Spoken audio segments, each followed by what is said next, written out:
Мұнайлы ауданы нөмірі 1 жалпы білім беру орта мектебі 6 сынып қазақ тілі пән мұғалімі Әлкеева Айғаным Бейсенқызы.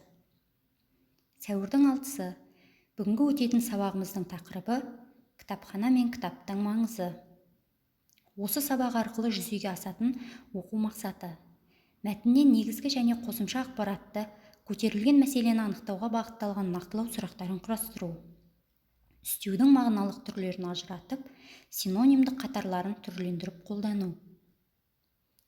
Біз өткен тақырыпта үстеудің мағыналық түрлеріне тоқталған болатынбыз. Енді қайтадан сол үстеудің мағыналық түрлерін есімізге түсірейік.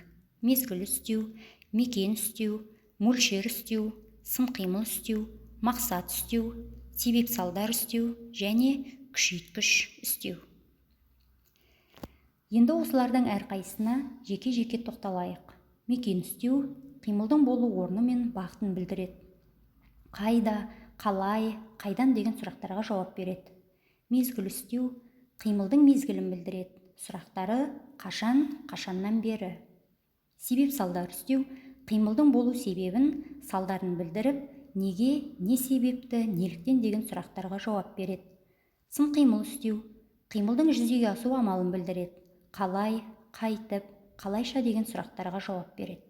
Мөлшер үстеу қимылдың мөлшерін, көлемін білдіреді. Сұрақтары қанша, қаншама, қаншалық және тағы басқа. Күшейткіш үстеу қимылдың сапасын тым күшейтіп, солғындату. Сұрақтары қалай және қандай. Мақсат үстеу қимылдың болу мақсатын білдіреді. Қалай, не мақсатпен деген сұрақтарға жауап береді. Сіздерге бірінші тапсырма. Бейнероликті көріп, негізгі және қосымша ақпаратты анықтауға бағытталған нақтылау сұрақтарын құрастырыңыз. Бейнероликке баратын сілтемені төменде сіздерге жіберемін.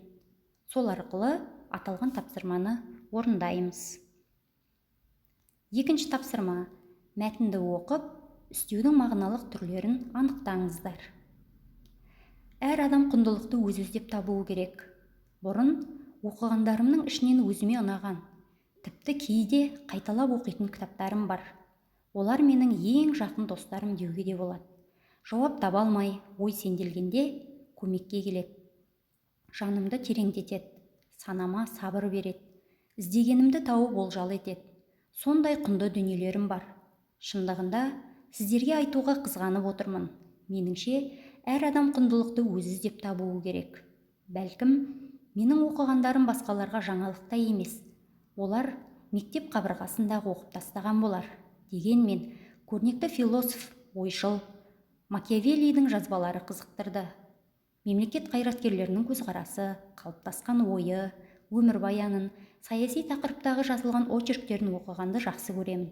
Өмірбаян тағдыр ақиқатты ғана айтады. Ал көркем әдебиеттің түп тамыры шындықтан алынып, көркемдікпен өріледі.